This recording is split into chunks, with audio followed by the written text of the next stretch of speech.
प्रभु यीशु मसीह के प्रिय और मधुर नाम में एक बार फिर से आप सबों को जय मसीह की। और प्रभु यीशु मसीह के नाम से मैं आपकी बहन बहुत बहुत आप सभी का स्वागत करती हूँ और परमेश्वर पिता का धन्यवाद देते हैं कि इन दिनों में हम प्रकाशित वाक्य की पुस्तक का अध्ययन कर रहे हैं। और मेरे प्रियो, हमारा विश्वास है कि आप धीरे धीरे करके हम सब प्रभु की वचन को सीख रहे हैं। प्रकाशित वाक्य की पुस्तक बहुत ही गंभीर है। हम इसको पद बाय पद हम लोग जो है सीखने का प्रयास कर रहे हैं। तो पिछले क्लास तक हमने 9वें अध्याय का 11 पद तक, हमने 11 वचन तक हमने अध्ययन किया था। तो आज हम इसके आगे का भाग को आज हम सीखने का प्रयास करेंगे। प्रकाशित वाक्य की पुस्तक उसका 9वां अध्याय पद 12 क्या कहता है, देखिए। पहली विपत्ति बीत चुकी, देखो अब इसके बाद 2 विपत्तियां और आने वाली है। तो यहाँ पर हमको वचन बता रहा है कि जैसे हमने 8वें अध्याय में हमने पढ़ा था, 4 तुरही का हम लोग वर्णन को देख रहे थे। एक स्वर्गदूत, 2 स्वर्गदूत, 3 स्वर्गदूत, 4 स्वर्गदूत, और सब ने तुरही फूकी। और हम लोग देखते हैं कि एक पृथ्वी की 1/3 भाग जल गई। और उसके बाद में हमने देखा था कि एक 1/3 भाग क्या है, समुद्र के जो समुद्र का 1/3 लहू हो गया, अर्थात 1/3 प्राणी मारे गए, नष्ट हुए, जहाज नष्ट हुए। और उसके बाद तीसरे स्वर्गदूत ने जो तुरही फूकी, उसमें हमने देखा कि पीने के पानी का जो है वो प्रभावित हुआ। और उसके बाद हम चौथे में हमने देखा था कि सौरमंडल पर हम देखते हैं कि इसका प्रभाव पड़ता है 1/3 पर। और उसके बाद 13वें पद में हमने एक अलर्ट को देखा था, एक सावधानी को देखा था कि कैसे मनुष्य पर अब जो विपत्ति आने वाली है, कैसे उकाब, यूहन्ना देख रहा है कि उकाब की तरह कोई उड़ रहा है पक्षी, और पृथ्वी पर रहने वाले पर हाय हाय हाय, अर्थात वो 3 हाय को आगे का बताता है। इसको हमने अध्ययन किया था। और यहाँ पर हमने देखा था कि 9वें अध्याय में जब हम लोग 5वें तुरही का फूके जाने को जब हम देखते हैं, तो इसमें क्या देखते हैं कि एक तारा जो है पृथ्वी पर गिरता हुआ हमको दिखता है। और ये तारा कौन है? ये शैतान को इंडिकेट करता है। तो हमने इन सारी चीज़ों को देखा था जिसको अथाह कुंड की कुंजी दी गई। तो यहाँ पर हम लोग इस चीज़ को देखेंगे कि अथाह कुंड की जो कुंजी है ये उसके पास में नहीं है। इसको थोड़ा सा ध्यान से देखिएगा, इसको समझने की कोशिश कीजिए कि अथाह कुंड की जो कुंजी है, जिसको 5 महीने तक पीड़ा देने का, मनुष्यों को पीड़ा देने का अधिकार है। तो ये जो कुंजी है ये तो प्रभु यीशु मसीह के पास में है। सारी कुंजी प्रभु यीशु मसीह के पास में, अधोलोक की कुंजी प्रभु यीशु मसीह के पास में है। लेकिन यहाँ पर हम देखते हैं कि परमेश्वर ने शैतान को ये छूट दे रखा है, कुछ समय के लिए छूट दे रखा है कि वो पृथ्वी पर मनुष्यों को तबाह करे, परेशान करे। और ये हम क्या देखते हैं? गिराए हुए स्वर्गदूत को हम लोग देखते हैं। यहाँ पर गिराए हुए स्वर्गदूत जो कि अथाह कुंड में कैद है, अधोलोक में कैद है, उनको ये छूट दी गई है परमेश्वर की ओर से कि वो जो आत्मिक सेना है वो विपत्ति को लाए। क्योंकि इस पृथ्वी पर जो है कुछ भी होता है परमेश्वर की इच्छा के बिना नहीं होता है। तो इन सारी चीज़ों को हमने यहाँ पर देखा था। अब हम 13वें पद से देखते हैं क्या कहता है वचन। जब 6वें स्वर्गदूत ने तुरही फूकी तो सोने की वेदी जो परमेश्वर के सामने है, उसके सींगों में से मैंने ऐसा शब्द सुना मानो कोई 6वें स्वर्गदूत से, जिसके पास तुरही थी, कह रहा था, उन 4 स्वर्गदूतों को जो बड़ी नदी फुरात के पास बंधे हुए हैं खोल दे। वे चारों दूत खोल दिए गए जो उस घड़ी और दिन और महीने और वर्ष के लिए मनुष्यों की 1/3 के मार डालने को तैयार किए गए थे। तो यहाँ पर हम लोग एक पद को देख रहे हैं। क्या देख रहे हैं? 6वें स्वर्गदूत ने जो क्या कर रहा है, 4 स्वर्गदूतों को जो बड़े नदी फुरात के पास बंधे हुए थे खोल दे। तो हम लोग देख रहे हैं कि जैसे ही 6वीं तुरही का फूंका जाना हो रहा है, स्वर्गदूत जो है 4 स्वर्गदूत यहाँ पर खोले जा रहे हैं। हम लोग इसको देखते हैं, ये यूहन्ना जो है दर्शन में देख रहा है। तो मेरा प्रिय, यहाँ पर हम लोग 2 बातों को देख रहे हैं। सबसे पहली बात तो ये है कि फुरात नदी के पास में 4 स्वर्गदूत बंधे हुए हैं। फुरात नदी के पास में 4 स्वर्गदूत बंधे हुए हैं। तो ये फुरात नदी और 4 स्वर्गदूत। तो जब हम फुरात नदी के बारे में थोड़ा सा हम देखेंगे कि फुरात नदी कहाँ है, हम दो जगह इसका वर्णन को देखते हैं। उत्पत्ति की पुस्तक उसका दूसरा अध्याय पद 12 से लेकर के 14 पद में हम लोग देखते हैं कि वहाँ पर जो है फुरात नदी का वर्णन है। और दूसरा जो हम लोग देखते हैं प्रकाशित वाक्य की पुस्तक उसका 16 अध्याय में हम लोग देखते हैं, 16 अध्याय पद 12 में हम लोग देखते हैं। यहाँ क्या लिखा है कि फुरात नदी का जो है पानी का सूखने के बारे में यहाँ पर हमको वर्णन मिलता है। छठवें स्वर्गदूत ने अपना कटोरा महानदी फरात पर उंडेल दिया और उसका पानी सूख गया कि पूर्व दिशा के राजाओं के लिए मार्ग तैयार हो जाए। तो हम लोग एक यहाँ पर वर्णन देखते हैं और हम लोग दूसरा उत्पत्ति की पुस्तक उसका दूसरा अध्याय 12 से लेकर के 14 पद में, तो हम लोग को दो जगह पर यहाँ पर फुरात नदी का वर्णन हमको मिलता है। आज के स्थिति में जब हम लोग देखेंगे, आज जब हम अगर डायग्राम को यदि देखें तो ये जो फुरात नदी है ये तुर्की से निकल करके, तो तुर्की जो जगह है वहाँ से निकल करके वो इराक में होते हुए खाड़ी में गिरती है। तुर्की से निकल करके इराक होते हुए वो खाड़ी में गिरती है। और ये जो है एशिया के जितने महानदी है उनमें से एक बड़ी नदी मानी जाती है, जो कि हम लोग उत्पत्ति में देखते हैं। पिशोन नदी, गिदोन नदी, हिद्देकेल और फरात, तो ये जो एशिया की सबसे बड़ी नदियों में से एक नदी मानी जाती है, ये फरात नदी माना जाता है। और इसी नदी के कारण ज़्यादातर जो है स्कॉलर लोग या फिर टीकाकार लोगों का मानना है कि इस नदी के आसपास का जो एरिया है, तुर्की है, जॉर्डन है, इराक जो कि मिडिल ईस्ट का जो एरिया है, यहीं पर कहीं पर परमेश्वर ने अदन की वाटिका को स्थापित किया था, यहीं पर स्थापित किया था। तो इसी को लेकर के माना जाता है मेरे प्रियो, क्योंकि जब ये नदी पुरातत्व विभाग जो इस बात का अध्ययन करते हैं तो उन्होंने भी इस चीज़ को बेस माना है, फुरात नदी के को बेस मान करके ही अदन की वाटिका को वहाँ पर स्थापित किए जाने की बात को करते हैं। तो ये एक बड़ी नदी में से जो चार अलग अलग दिशाओं से बहने वाली नदियाँ यहाँ पर पाई जाती है। तो मेरे प्रियो फरात नदी कहाँ पर है? फरात नदी मिडिल ईस्ट में बहती है। अब बात देखते हैं कि यहाँ पर क्या लिखा है। उन चार स्वर्गदूतों को जो बड़ी नदी फुरात के पास बंधे हुए हैं खोल दे। तो फुरात नदी कहाँ पर है? हमने देख लिया मिडिल ईस्ट में है। अब जो है चार स्वर्गदूत जिन्हें फरात नदी के पास में बांधा हुआ था, तो ये फरात नदी को माफ कीजिएगा, ये चार स्वर्गदूत के बारे में अब हम देखेंगे। चार स्वर्गदूत, क्या ये अच्छे स्वर्गदूत है? प्रश्न ये उठता है कि क्या परमेश्वर ने अच्छे स्वर्गदूतों को या आज्ञा पालन करने वाले स्वर्गदूतों को बांध करके रखा था? तो मेरे प्रियो, यदि आप बाइबल में पढ़ेंगे तो पूरे उत्पत्ति से लेकर के प्रकाशित वाक्य तक हमको कहीं भी नहीं मिलता है कि परमेश्वर ने अच्छे स्वर्गदूतों को या आज्ञा पालन वाले स्वर्गदूतों को जो है बांध करके रखा था। तो यहाँ पर क्या देख रहे हैं हम लोग कि जो बांधा गया था उनको आज़ाद किया गया है, आज़ाद किया गया है। तो कुछ समय के लिए उनको ये छूट दी गई है कि वे मनुष्यों को तबाह करें, मनुष्यों में विपत्ति लाए। और जब हम इसके पहले जब हम देखे थे, चार स्वर्गदूत जो पृथ्वी पर हवाओं को रोक करके रखे हैं, हवाओं को रोक करके रखे, तो ये परमेश्वर की चार शक्तियां हैं जो सिंहासन के इर्द गिर्द घूमते हैं, चारों ओर घूमते हैं, जिसको हमने अध्याय 4 में हम इसका स्टडी को करते हैं। तो वो एक अच्छे स्वर्गदूत है। और यहाँ जो चार स्वर्गदूत बंधे हैं, ये अनाज्ञाकारी स्वर्गदूत या परमेश्वर के विरोध में कार्य करने वाले स्वर्गदूतों को हम यहाँ पर देखते हैं, जो कि बांधे गए हैं और अब उनको आजाद करते जा रहा है।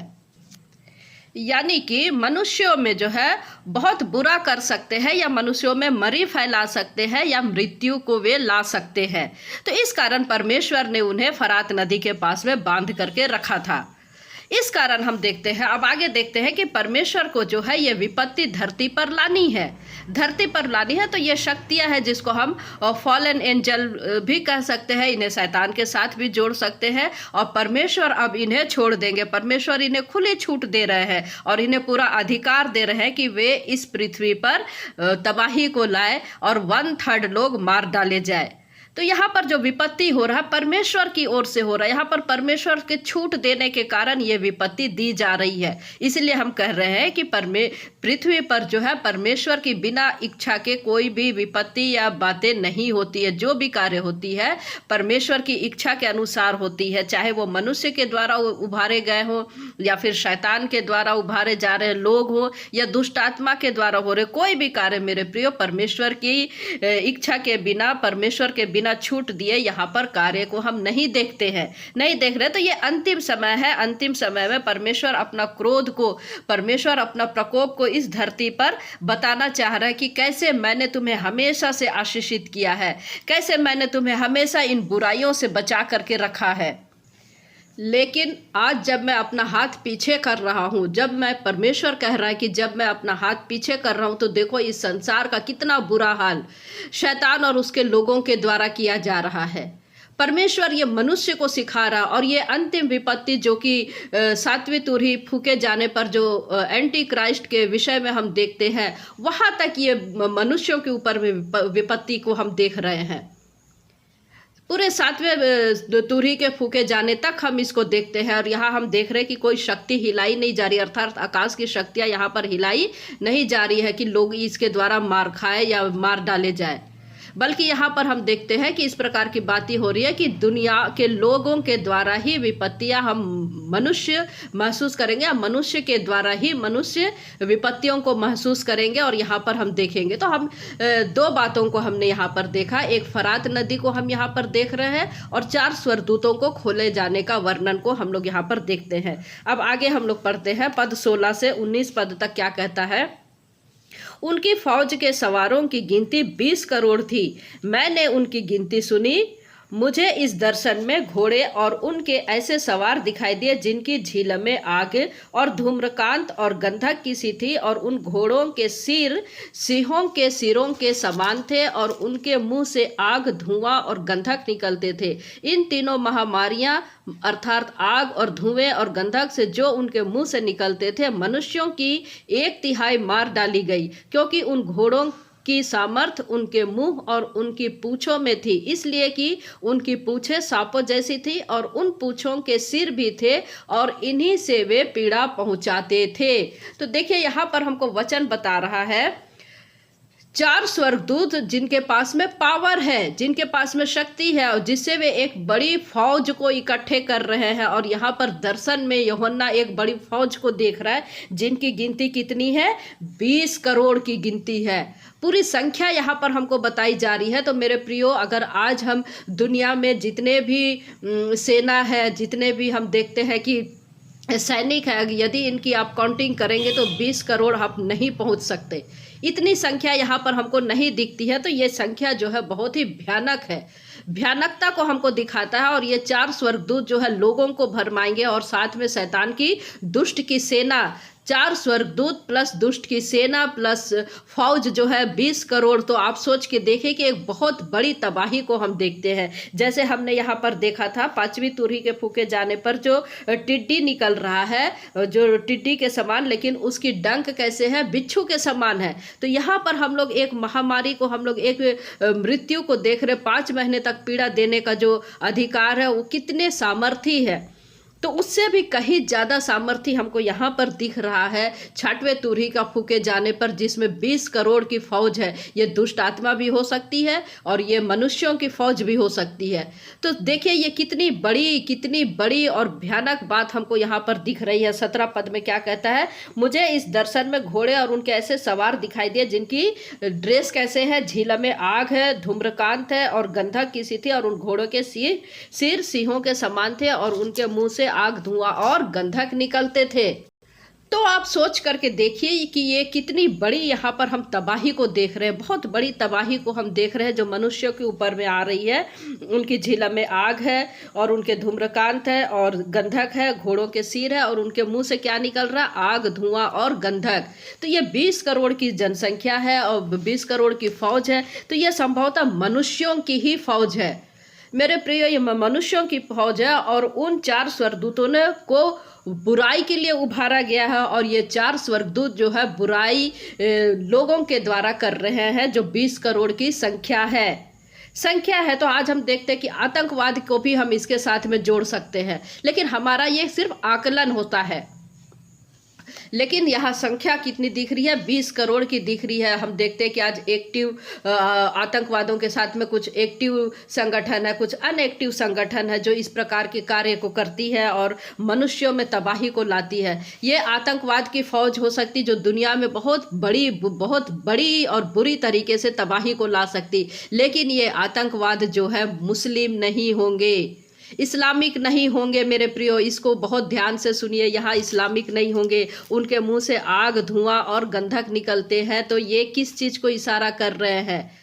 आग जो है, धुआं क्या है, गंधक क्या है? गंधक मेरे प्रियो गोलीबारी को की ओर इशारा करता है। गोलीबारी अर्थात बुलेट्स को, क्योंकि हम देखते हैं कि बुलेट्स जो है कि गंधक से ही चलती है। आग हम देखते हैं बम विस्फोट को दर्शाते हैं। धुआं क्या है? रेडिएशन को दिखाता है, जैविक हथियार की ओर इशारा करता है। तो ये तीनों प्रकार की शक्तियों को हम यहाँ पर देख रहे हैं। आग, गंधक और हम लोग क्या देख रहे हैं? धुआं को हम लोग देख रहे हैं, गोलीबारी को देख रहे, जैविक हथियार को देख रहे, बम विस्फोट को देख रहे। तो ये तीनों प्रकार की तबाही यहाँ पर बहुत भारी मात्रा में है। और मेरे प्रियो ध्यान दीजिए कि इस्लामिक नहीं होंगे। जैसे कि हमने 5वीं तुरही में देखे थे कि लोगों को पीड़ा देने के लिए उभारा गया वो झूठा मसीही है।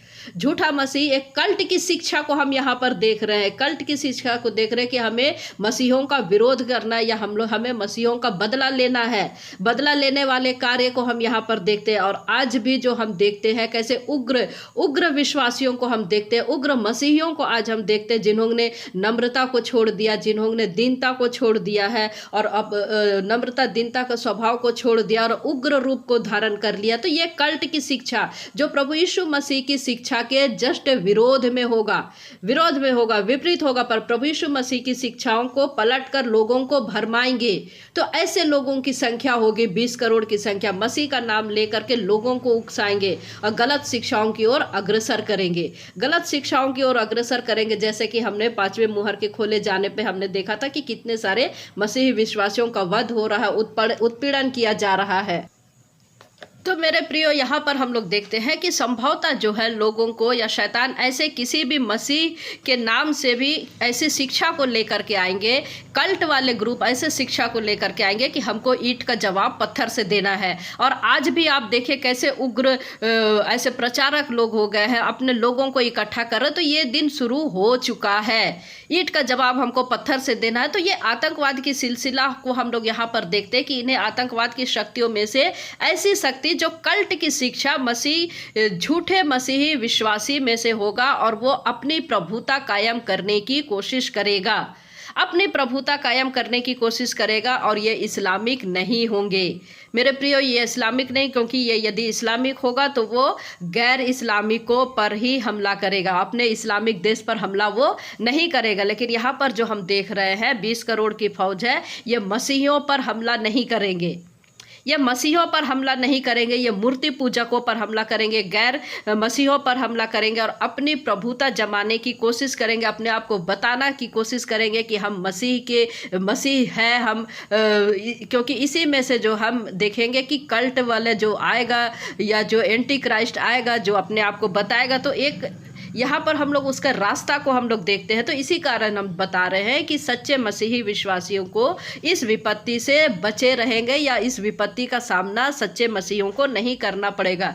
कहने के लिए तो वो जो संस्था है या जो वो संगठन है जो 20 करोड़ की फौज है, उनके जो नेता है, उनके जो लीडर है, वह मसीही विश्वासियों के ऊपर में ऐसी विपत्ति नहीं करेगा, क्योंकि वो बताएगा कि वो मसीह का विरोध नहीं कर रहा है, लेकिन वो झूठी शिक्षा देने के द्वारा, लोगों को भरमाने के द्वारा और हमको जैसे को तैसे ईंट का जवाब पत्थर से देना, इस प्रकार से झूठी शिक्षा प्रचार करेगा। और ये शक्तियां जो है ये 5वीं तुरही के फूके जाने के बाद अथाह कुंड का जो दूत है उसका जो राजा है, वहां से हम शुरुआत को हम यहाँ पर हम देखते हैं।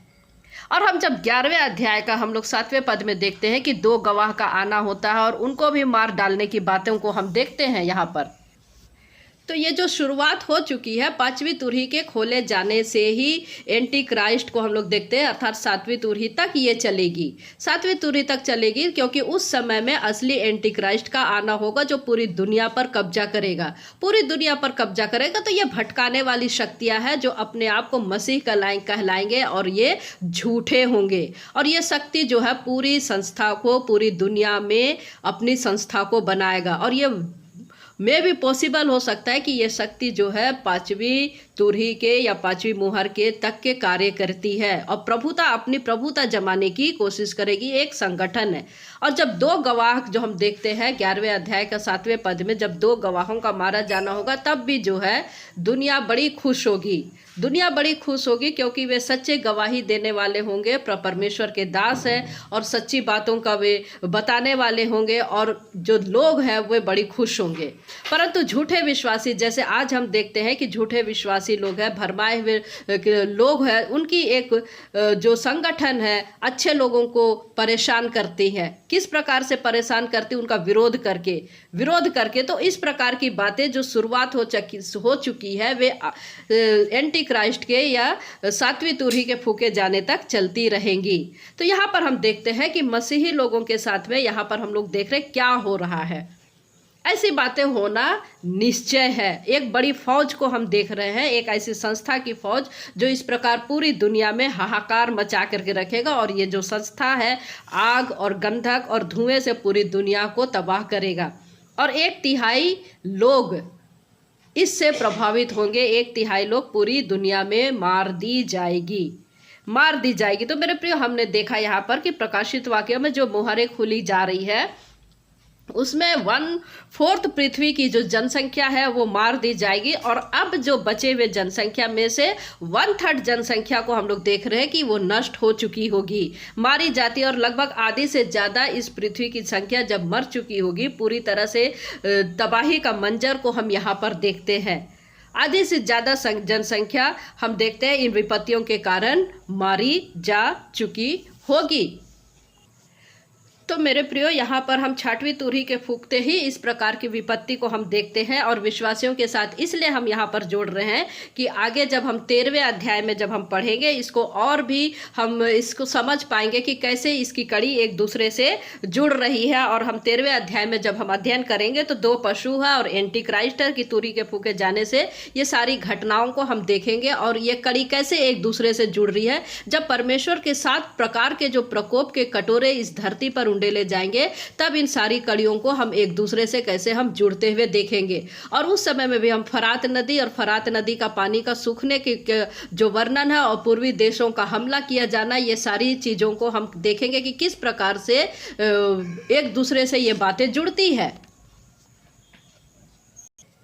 कि जैसे कल्ट का उभारा जाना, झूठी शिक्षाओं को कैसे किस गलत तरीके से प्रचार किया जाना, जो आज हम शुरुआत को देखते हैं, शुरुआत हो चुकी है, गलत तरीके से प्रचार करना, कि मसीह का विरोध होना, ये सारी चीज़ों को हम देख रहे हैं। आज भी हम देखते हैं कि किस प्रकार से परमेश्वर के वचन को तोड़ मरोड़ के पेश किया जा रहा है, और कि शैतान जो है ज्योतिर्मय स्वर्गदूत का रूप धारण करके आता, जैसे हम 2 कुरिन्थी में पढ़ते हैं। और उनके लोग और उनके सेवक भी वैसे ही होंगे, जैसे झूठा कल्ट है, झूठा भविष्यवक्ता है, झूठा प्रचारक है, जो परमेश्वर की वचन को तोड़ मरोड़ के प्रस्तुत करता है, और हम देखते हैं कि वो मसीह का विरोधी है। तो हम इन सारी चीज़ों को हम आने वाले समय में भेड़ के रूप में भेड़िए, हम वो सारी बातों को देखेंगे। भेड़ की खाल में ये सारे खूंखार भेड़िए होंगे, और ये मसीह के नाम पर मसीह विरोधी होंगे, और ये लोग लोगों को भरमाएंगे, परमेश्वर के लोगों को भरमाएंगे। लोग इनको बहुत अच्छा बोलेंगे, जैसे आज हम देखते हैं कि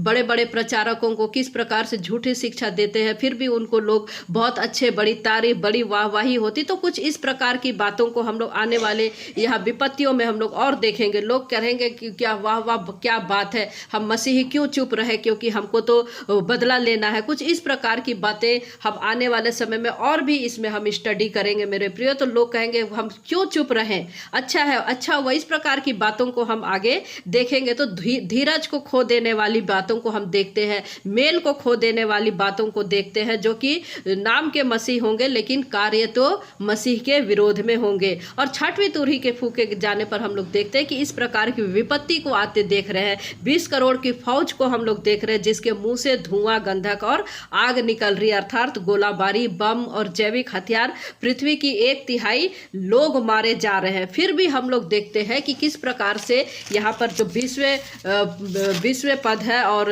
21वें पद है, यहाँ पर क्या लिखता है, बाकी मनुष्यों ने जो उन मरियों से ना मरे थे अपने हाथों के कामों से मन ना फिराया कि दुष्ट आत्माओं की और सोने और चांदी और पीतल और पत्थर और काठ की मूर्तियों की पूजा ना करे, जो न देख न सुन न चल सकती है, और जो खून और टोना और व्यभिचार और चोरी उन्होंने की थी उनसे मन ना फिराया। देखिए इतने सारी विपत्तियों को देखने के बाद, इतने सारी विपत्तियों को देखने के बाद जो सच्चे विश्वासी है वे प्रभु का प्रचार करेंगे।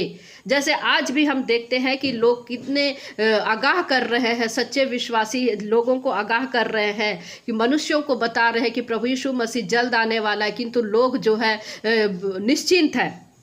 यहाँ पर भी हम वही चीज़ को देखते हैं, सच्चे विश्वासी परमेश्वर के लोगों को, दूसरे लोगों को बताएंगे किंतु लोग इस पर विश्वास नहीं करेंगे। लोग तब भी जो है बहुत सारे लोग मन फिराएंगे, लेकिन बहुत सारे लोग मूर्ति पूजा में, व्यभिचार में, टोना में, खून खराबे में लिप्त रहेंगे। ऐसे लोग मन नहीं फिराएंगे। तो मेरे प्रिय, छठवीं विपत्ति का भयानक रूप देखने के बाद भी लोग मन नहीं फिराएंगे क्योंकि उनको लगेगा कि हम बहुत अच्छे हैं। तो यहाँ पर हम देखते हैं कि 2 फेस हम यहाँ पर अध्ययन कर रहे हैं। पहला फेस हमने क्या देखा कि जो पहली से लेकर के 6वीं मुहर को खोला गया, जिसमें जो परमेश्वर ने जो चिन्ह दिखाए उसको हमने यहाँ पर अध्ययन किया। फिर हम 7वें जो मुहर के खोले जाने का वर्णन, जिसके साथ ही हम देखते हैं कि 7 स्वर्गदूतों में से जो हमने 6 को जो तुरहियां दी गई उसको फूके जाने का वर्णन को हम देख रहे हैं। और जो 6वीं तुरही दी गई उसे फूके जाते वक्त भी बड़ी बड़ी भयानक बातों को हम यहाँ पर देख रहे हैं, विपत्ति का आना को देख रहे हैं। फिर भी उसके बाद भी लोगों को हम देखते हैं कि मन नहीं फिरा रहे हैं। तो 7वीं तुरही का फूका जाना को हम जब देखते हैं, उसके पहले 6वीं और 7वीं तुरही के फूके जाने के पहले बीच में हम देखते हैं कि एक समय काल है, एक अवधि को हम लोग देखते हैं। 10वें और 11वें अध्याय में हम लोग देखते हैं 6वीं मुहर के बाद और 7वीं मुहर के पहले एक हम लोग समय काल को देखते हैं जो कि 3.5 वर्ष का होगा, जिसमें 2 गवाह आएंगे, यानी कि पृथ्वी का एक ऐसा माहौल होगा जहां पर कोई भी मन नहीं फिराएगा। तो ये लास्ट काउंटडाउन होगा जब परमेश्वर लोगों को देगा। 7वीं मुहर के पहले परमेश्वर लोगों को एक काउंटडाउन, एक समय फिर से देगा कि लोग मन फिरा ले और बच जाए। 2 गवाहों को परमेश्वर भेजेगा और वो एक लास्ट चांस होगा लोगों के लिए, ताकि लोग जो है बचाए जा सके। तो मेरे प्रियो, आज हम यहाँ पर 9वें अध्याय को हमने कंप्लीट किया है, 9वें अध्याय की स्टडी को हमने कंप्लीट किया है। आने वाले समय में हम 10वें अध्याय को पढ़ेंगे और 10वें अध्याय और 11वें अध्याय के बाद में हम लोग देखते हैं कि 7वें तुरही का फूका जाना को हम लोग देखते हैं, जो कि हमको मिलता है 11वें अध्याय का 15वें पद में हम देखते हैं। तो हम बने रहें और परमेश्वर की महिमा यूं ही करते रहें। परमेश्वर पिता इन वचनों के द्वारा हम में से प्रत्येक को आशीष दे। जय मसीह की। Praise the Lord.